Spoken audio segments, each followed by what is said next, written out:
Hello everyone, today I decided to record a somewhat non-standard video called Clairvoyance, is it a gift or a skill? Or Sian, I'd like to talk about this topic with you.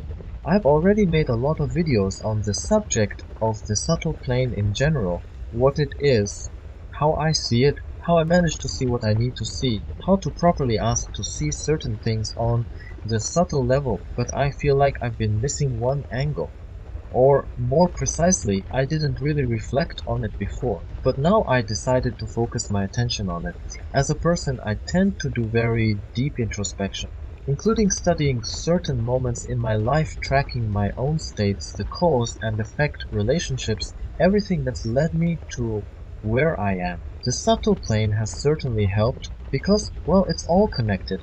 Still, I'd like to share at least how I personally view clairvoyances, this so-called clairvoyance. If we're going to name the abilities I have, you could say I'm a clairvoyant, meaning I can clearly see certain things on the subtle plane. I can look at a person, see their character, consider specific traits or manifestations, examine various situations, personalities, events, basically lots of different stuff. I also have something that might be called claircognizance in the sense that I've often read something about certain subjects and realized I already know this.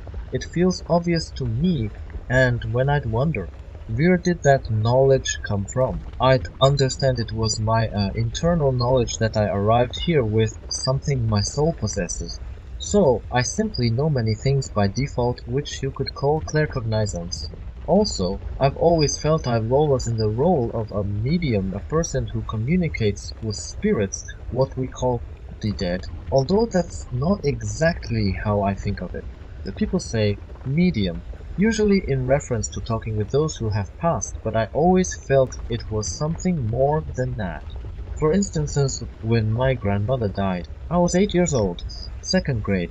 I still remember that time. I recall sitting somewhere while certain funeral rituals were happening. They sent me outside, and I was in the courtyard. My grandmother was there with me, a small golden silver ball flying around near my. I felt her presence and knew she was with me. We were talking in our own way, and I asked, "Why are you here with me, not over there with the others doing those prayers?"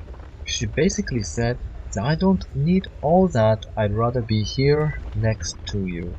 Let them do whatever they're doing." I also remember riding in the car that was carrying her body. I was sitting there, my mother was next to me, crying, and my grandmother was there with me too, so we were both looking at her physical body. As a child, I didn't fully grasp that she was gone forever, because to me, she was literally right there. Later, at home, she'd even call to me from the kitchen sometimes. And I wasn't scared at all. This was just normal to me. The same sort of thing happened with a few other relatives. The ones I was close to would come around. The ones I wasn't close to didn't really bother me, so it was all quite matter of fact. There was also the story I told, maybe on my channel or in the Soneknai Club, about a girl who took her own life. I saw her on a bridge and we talked. Overall, those experiences have never felt especially strange to me. Similarly, with the entities people now call demons or negative spirits, I've seen all kinds of them since childhood, watched them linger around in crowds, noticing how chaotic it really is here. And yes, from a psychological standpoint, it's intense to see cause and effect relationships behind what happens to people, to perceive all these subtle manifestations in life, and yet just continue living, finding joy, keeping your sanity. I know one person who couldn't handle seeing all that and sadly ended up in a very bad state. He'd been warned not to open up those abilities, but he insisted, and when that barrier was removed, it didn't end well for him. But the point of this video is clairvoyance a gift or a skill? From my own experience analyzing myself and my abilities, being able to work with energies, look at the subtle plane, communicate with souls, and so forth, I've never considered it a gift in the sense of someone gave it to me.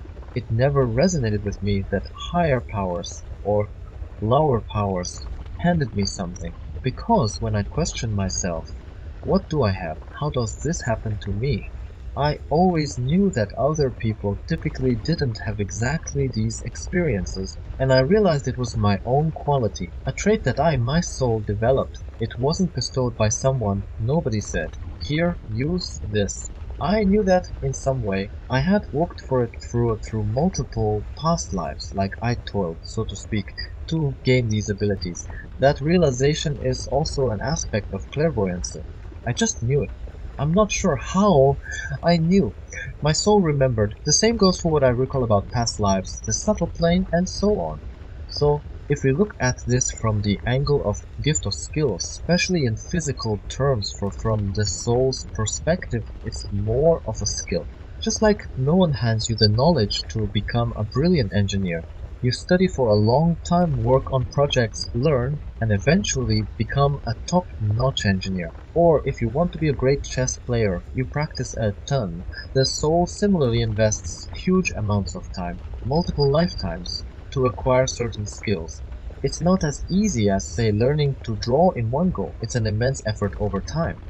So when people say, "Oh, you have a gift, you were born with a gift, and we don't have that," or "since you're gifted, you owe us something," it's kind of like saying to someone who's become a top-notch engineer, "Well, now you have to build free cars for everybody because we can't do what you do," or if you're an amazing baker, "You have to give us all free bread because we can't bake." That logic feels a bit off to me. But I bring this up because sometimes people treat those with healing or clairvoyant abilities as if they're obligated to help everyone, to sacrifice themselves. And from what I've observed, that often doesn't end well for the person who's trying to do it all. For a long time, I resisted acknowledging these abilities. I didn't want to find myself in a position of owing something to everyone else just because I can do certain things. One example, I can do healing. I've shown some tips in the Solnechny Club on healing minor issues like cuts or small pains, how to apply energy in that way. I can do it. I could help with a loved one's stomach ache or a kitten's injury.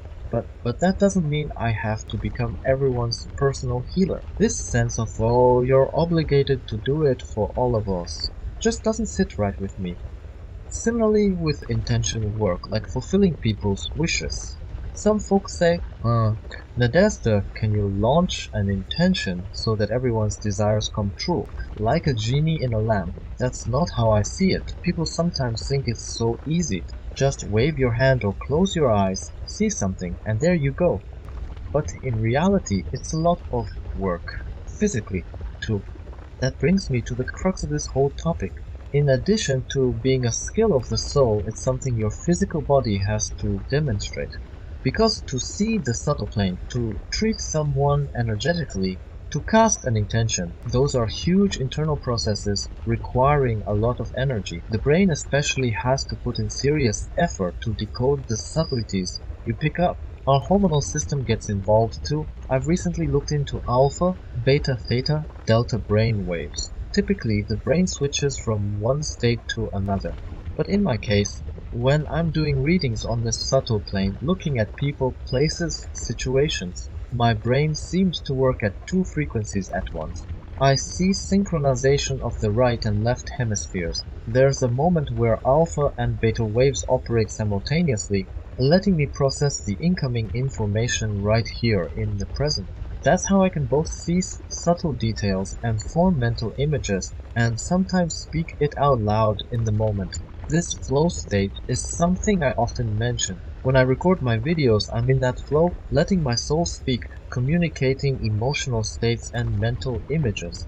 Meanwhile, my brain is working really hard, so after recording a day's worth of videos, I can feel quite exhausted. If I look back on my life from childhood onward, these abilities, yes, definitely skills, rather than gifts, gradually came online. Even though my soul knew how to do all this, my physical self had to tune in, push my body to function in ways that let me see and hear subtle energies. On top of that, the soul's timelines factored in from the moment of my birth. There were certain energetic experiences, I have memories from a very young age, like in the hospital, dealing with a serious infection that messed with my eyes, and I was forced to open my astral sight because my physical eyes were bandaged. It was a skill the soul activated in that situation, turning on subtle plane vision. Our bodies do have blocks that can prevent these abilities from opening up. Some people say that humans are inherently able to use telepathy or even do things like levitation, or spontaneously regrow teeth at Samar. I'm not sure about all that, but I've definitely worked with body correction, with adjusting my figure and health. That's intention at work too. But none of it is as simple as flipping a switch. It requires reestablishing a connection among the soul, consciousness, and body. Once that connection is restored, if the soul already has the skill, it can be expressed in the physical world like a driver who actually knows how to parallel park. The car can do it, but only if the driver has the skill. Some people wake up and suddenly realize they can roam the subtle plane, do all sorts of extraordinary things, and they discover it's physically draining. You can get exhausted because your body uses its resources for that. And yes, that's why, from a broader perspective, they say, try so hard to keep humanity in survival mode, poisoning us with chemicals and toxins, giving us mental stress, so our bodies have no energy left for establishing deeper soul consciousness connections. Therefore, if you want to strengthen or regain that connection, take care of your body. Try to avoid or reduce toxins, maybe cut out smoking, cut out junk foods, ease up on harsh chemicals in daily products, do some physical exercise to regulate stress hormones. If your body's resources aren't drained, you can direct more energy toward opening up these internal abilities. You won't need magical stones or external amplifiers if you restore your own inner power. Everything will expand on its own. Your abilities will grow quickly. And of course, practice makes perfect. From my site, I try to help people who are awakening their abilities, sharing practical tips so they don't repeat mistakes. That's part of why I also talk to beginners, those who don't see the subtle plane at all, and to those who already see quite a bit. Ultimately, I love you. All take care of yourselves, rebuild your cause, and affect relationships within the body so your potential fully blossom. That's all from me for now. Much love, Fear.